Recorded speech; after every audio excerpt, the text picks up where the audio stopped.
Rittenhouse is found not guilty on all charges, and I am happy that the Court of Justice has done its job.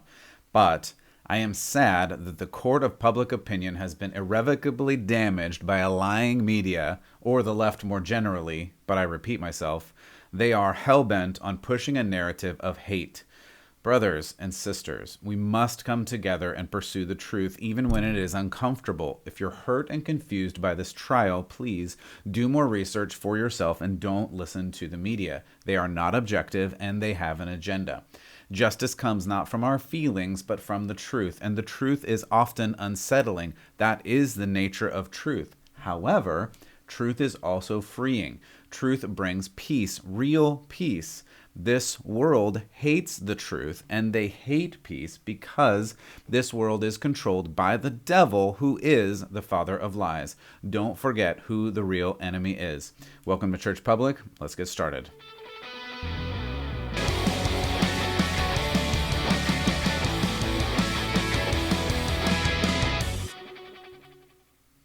Welcome back to Church Public. I'm really glad that you joined me here today. Hopefully you made it through that beginning, because today we've got to talk about a difficult subject, apparently.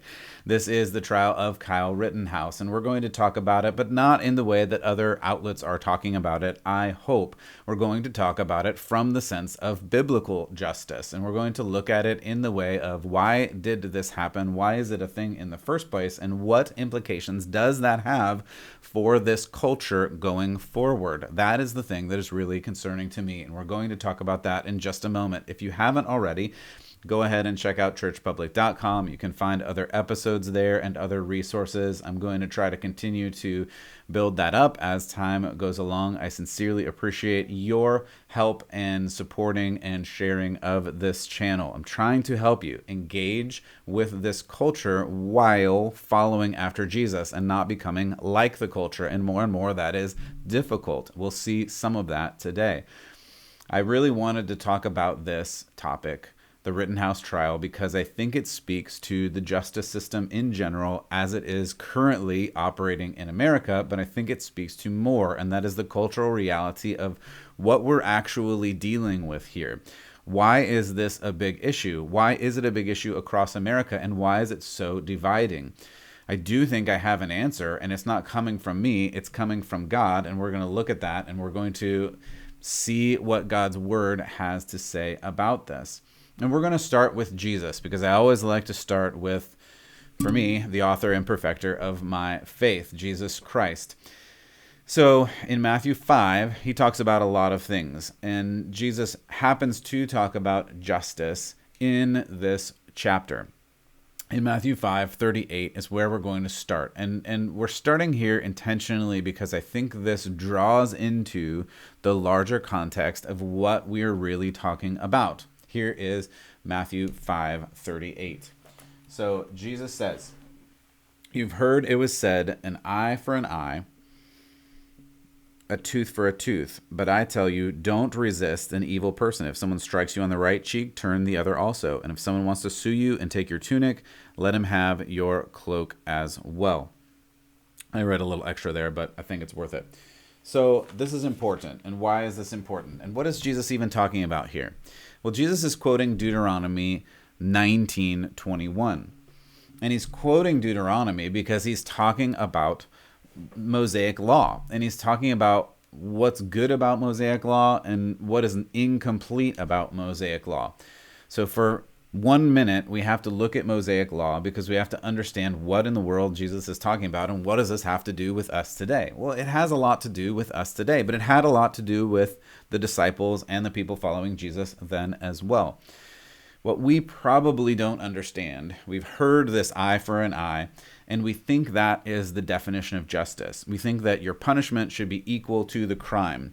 And ostensibly, that's true. Your punishment should be equal to the crime. But what we don't understand is the reason Moses had to impose this eye for eye law is because that was the limiting principle of the time. And it is, in fact, still the limiting principle of this time. We're going to go on to get into what Jesus says and how he helps us understand this more fully, but you have to understand Mosaic law, and it is in fact still a good principle. It's not the complete principle, but it's a good principle. Why? Because an eye for an eye is limiting. Why? Because if someone cuts off your finger, you only get to cut off their finger. If this was not the law of Moses, of God, the limiting principle of the time, it's very easy, and we all know this is true, to move into, well, an eye then doesn't just cost an eye, it costs a life. So it's an eye for a life. Or it accelerates into an eye for 10 lives. Or it accelerates into one life for 100 lives, and on and on. We know this is true. Look at any history book of any society in the history of the world. We know not just the people in the past, not just the people in history, the people right here in this city, country, world today still do this. We get incensed. We want to have vengeance. We want to have revenge for the things that have been done to us, and not even just to us. We want to have revenge for the injuries done to other people, and we want revenge. We don't just want justice. This is how our hearts are wired.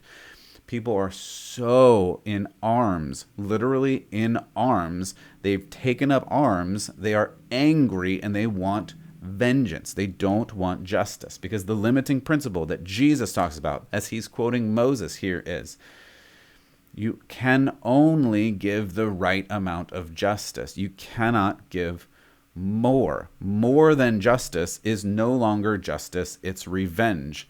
And we're going to hear what God has to say about revenge in just a moment. We're going to move on to Romans in just a second, so hold on to that. But it's important to understand that God is a God of justice. God is the one who gets to determine justice, at what level it occurs, and how it makes sense. We don't get to determine that. However, he has placed people in this world to help us understand how to deal with justice in particular situations. And it's not for you or me. And the American justice system has also been created in specifically that way. I mean, to be very clear, specifically a Christian sense.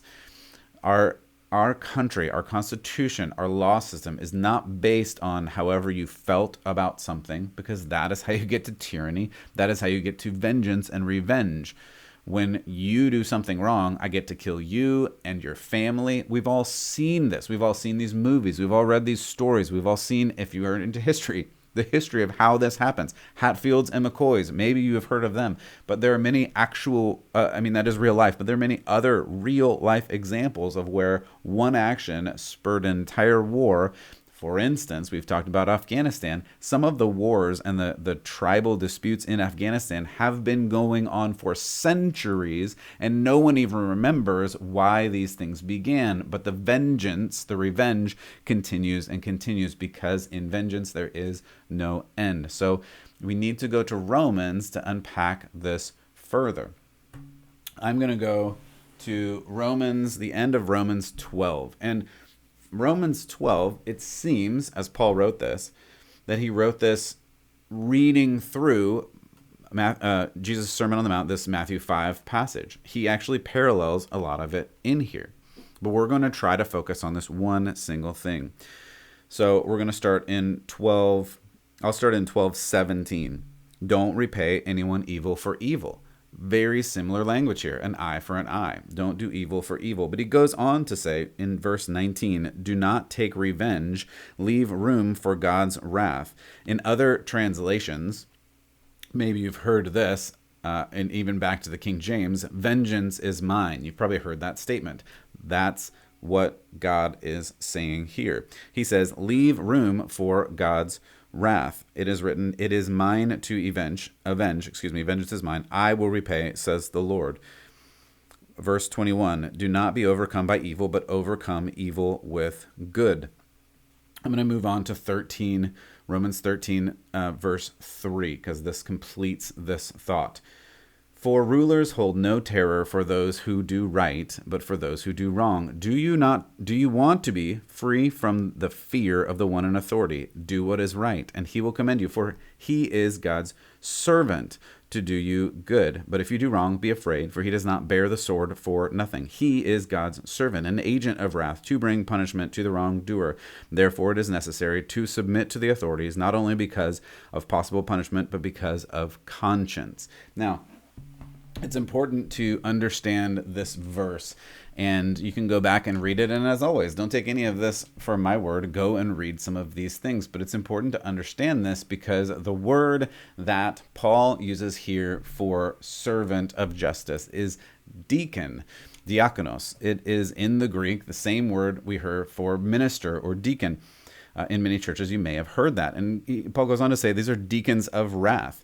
What does this mean? What does this mean in our context? Well, in the American system of law, again, inspired by this, make no mistake, we have law enforcement. This is a Western rule of law, a Western concept that we have law enforcement, and the law enforcement is the agent of justice, the minister of wrath, the deacon of justice. That's what law enforcement is supposed to do. That is their sworn oath. That is their duty. That's what they're supposed to do in these situations. But the question is, how do we live life without these deacons, these servants of justice? This is how God has tried to set up the system of justice, and the people, some of the leaders in certain cities in America are not following this model. What happens when these servants, these deacons of justice, the law enforcement agencies are told to stand down when people are rioting and burning the cities?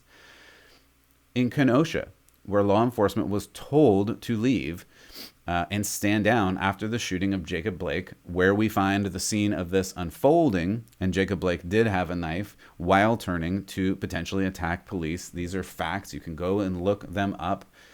What do we do with that? This is where you get this, I don't know what to say, famous chyron of CNN during the time, and if you're not watching, you can go and look at this at churchpublic.com. The chyron is, this is a fiery but peaceful protest. And I didn't pull the audio clip, but that's what this reporter is saying as well. And if you're not seeing this clip, and if you've never seen this clip, go and check it out on churchpublic.com. The buildings are literally burning behind this person, but it's a peaceful protest. This is in this, we've talked about gaslighting before, but this is what we get to. We get to this place where you cannot believe your lying eyes. They're telling you, don't believe your lying eyes. What you're seeing is not real. This fire that you're seeing, because law enforcement, the agents of justice, the deacons of justice, the servants of the law were told to leave. The fires that are burning are not real. They are peaceful. The city is burning down. People are looting the cities, burning the cities, attacking people. But it's peaceful. This is peace. This is where you have to be founded in the truth. You have to have some grounding in something beyond what this world is telling you, because this world is telling you a lie. That's why I started today saying, don't forget who your enemy is, the father of lies. And these lies are invasive, sometimes subtle, sometimes, like this case, they're not subtle. So where do we go from here, and what does this trial have to do with us? Well, this evidence demands a verdict, does it not? Is that not the rule of law? But what of evidence? Does it even matter? And in this case, apparently not. Though the trial seems to have run its course and seems to have ended in a place where, quote unquote, justice was served, I could tell you about evidence. I could tell you Jacob Blake had a knife and a warrant for his arrest and a restraining order from the very person he was visiting the day of the shooting, who is the same person who called the police on him before he was shot. And by the way, he's not dead, though I've seen many reports all over the interwebs that he's dead. He's not dead. He wasn't. Anyway, side note.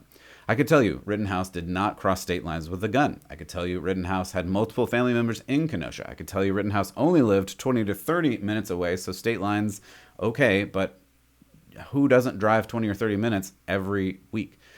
I could tell you all three of the people shot in the Rittenhouse incident were white. I could tell you all three of the people shot were criminals, convicted felons, including violent and terrible and terrifying pedophilia. I could tell you Rittenhouse was offering medical aid to those that were hurt, regardless of who they were, during this fiery but peaceful protest, aka riot. I could tell you all of these things, and I could tell you more, which are all true, but the reality now is the facts don't matter. The narrative has been set, and the left will push this narrative uphill in the snow both ways until they reach the peak of their own utopia.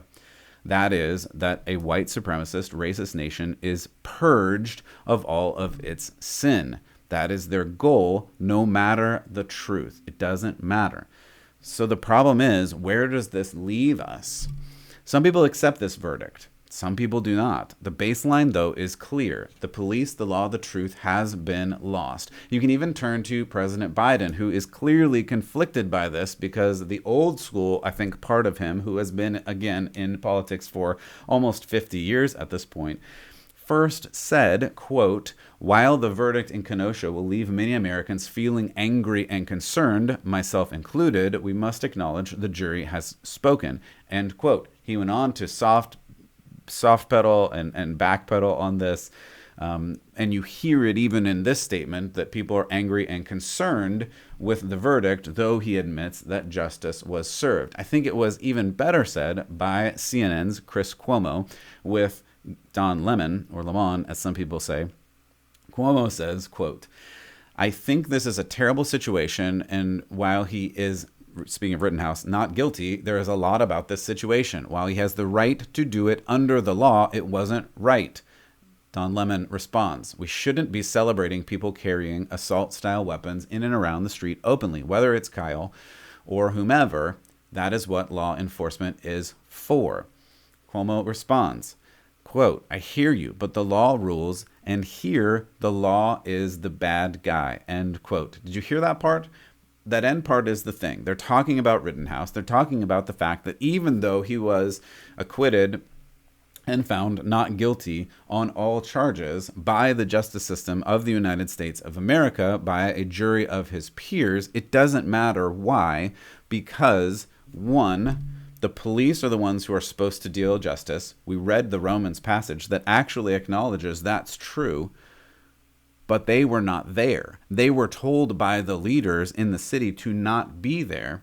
So the next end result is, quote, "the law is the bad guy," end quote. This is the problem. What happens when the rulers remove the police? What happens when they let the cities burn and then tell us we are wrong for not wanting to be killed or lose our private property or have other irreparable damages? In these instances, we have lost. When we see the facts in this case, when the facts don't matter, we have lost. When all we can say is what we are allowed to say, we have lost. We cannot speak the truth anymore. I mean, we are told we cannot speak the truth anymore. It doesn't matter what the truth is. It doesn't matter what is real. We can't say it, whether it's a man is a woman, whether it is there's only two genders, whether it is marriages between a man and a woman, whether it is Kyle Rittenhouse had every right to defend his own life from being killed by 3 violent convicted felons. We can't say those things. Because it doesn't matter what the truth is. It only matters what you're allowed to say in this environment. And that is a problem. It's a problem for the rule of law, but it's a bigger problem. It's a bigger problem because this is turned into something that has consequences for you and for me. That's the problem here. Yes, they can and will charge you with anything they want to. And yet other people get off scot-free. As we've noted in the past, many of the rioters throughout the last year have had no charges filed against them. But this case, where clearly, as soon as the facts were known, there was no case. And as we all watched on TV the case unfold, it became more and more clear when the prosecution delivered its own witnesses who countermanded their own case, showing favor in facts towards the defendant, Kyle Rittenhouse. It didn't matter. It still didn't matter. Because only the narrative can be pushed forward. And we hear that from the left and from the academics and from the celebrities who have literally gone nuts. I was going to read you a bunch of quotes from celebrities, but I'm not going to. You can go and look them up. They have all lost their minds because the truth doesn't matter. All that matters is your feeling. And all that matters is, are you feeling bad about this? Do you think there's something more going on, even though the facts of this instance don't support it? That's all that matters. It doesn't matter what reality is. And this consequence goes into your life, because now, can you say what you want to say? Can you speak openly about this situation? Can you speak openly about LGBTQ plus situations? Can you speak openly about not understanding how personal pronouns, which have been a part of English for quite a while, now can be used in whatever way you want, or invented ad nauseum? And I mean that in the sense that I just recently, this couple of weeks, read that you can have cat pronouns, you can have frog pronouns, you can have fish pronouns, you can have demon pronouns. I'm not making these up. I'm not trying to be hyperbolic. This is how our society is going forward. Again, a lot of this is available on TikTok, though I encourage you not to go there. So you can find these things, and we're encouraged that we cannot say these. And a recent Cato study found 62% of Americans are afraid to voice their true views. 62%. And nearly a quarter of academics endorse outing a colleague, another professor or teacher, for having a wrong opinion about some of these issues. Many people have been fired, fined, or worse for this trial we're talking about, including other issues like immigration, gender differences, etc., as I've mentioned. 70% of students favor reporting professors if the professor says something the students don't like or find offensive, according to a Challey Institute for Global Innovation survey. This is the culture that we're in. I had a conversation just a couple of days ago with a person who listened to an episode and said, I can't believe what you were saying. It's not that bad. Like, I work in an industry where it's not that bad. And I had to say, your particular and specific place may be insulated, but I guarantee it is not for long. And that's the reality here. This culture is pervasive and it is unforgiving. You have to comply or you will be sent out into the cold. That is the only way they can do this. And the reason why is, if you don't have the truth on your side, the only thing the other side can do is persecute you and silence you in whatever way possible. Why do you think Jesus was killed in the first place? He was killed because he was sharing the truth. He said to Pilate, I'm here representing the truth. And Pilate answered, what is truth? Where he was then offered up to the mob, and the mob had a choice. Don't forget this.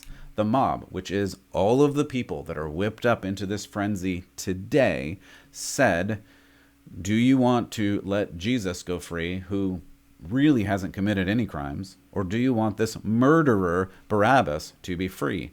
What did they chant? Barabbas. And what did they chant to Jesus? Crucify him. We have not changed as a culture. We are just the same as this. For a while, perhaps in America, we were able to sidestep the nature of humanity by having a rule of law and by having a culture that believed there was more to this life, that believed in the morality based on biblical principles. But that is now gone. And like, full stop. That's it. This morality is gone. We don't live in this culture anymore, and we have to acknowledge that. I will end as I began. I am happy that the Court of Justice has done its job in this case, but I am sad that the Court of Opinion has been irrevocably damaged by a lying media hellbent on pushing a narrative of hate. We must come together and pursue truth, even when it is uncomfortable, even when it is costly, even if you are hurt and confused. You have to pursue truth. This media is not objective. They have an agenda.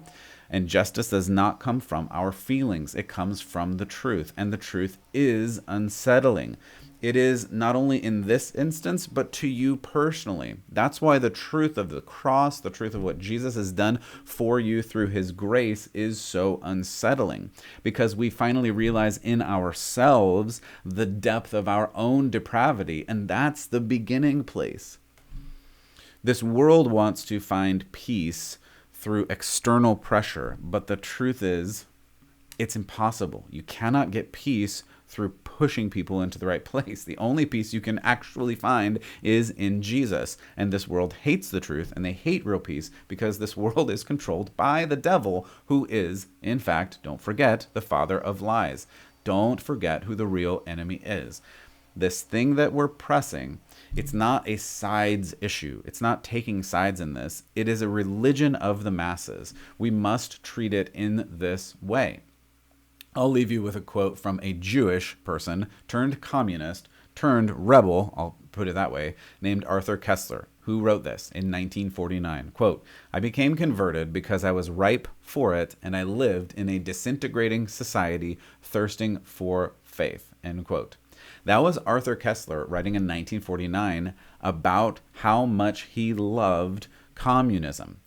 You can call it whatever you want. Neo-Marxism, communism, secular humanism. It all has the same foundation, and the foundation is not God. And people are trying to create this new justice with any hyphen in front of the word justice that they can come up with. But the reality is it's not justice, and it cannot be. This new religion is the same as all of the old ones. This religion creates a passion in the hearts of those that want to believe in something except for God, and they are ready to burn down anything and anyone that stands in their way. The only hope that we have, is to proclaim the truth long and loud in Jesus Christ and Christ alone. The time for silence is over. Speak now or forever hold your peace. God bless, and as always, keep the faith.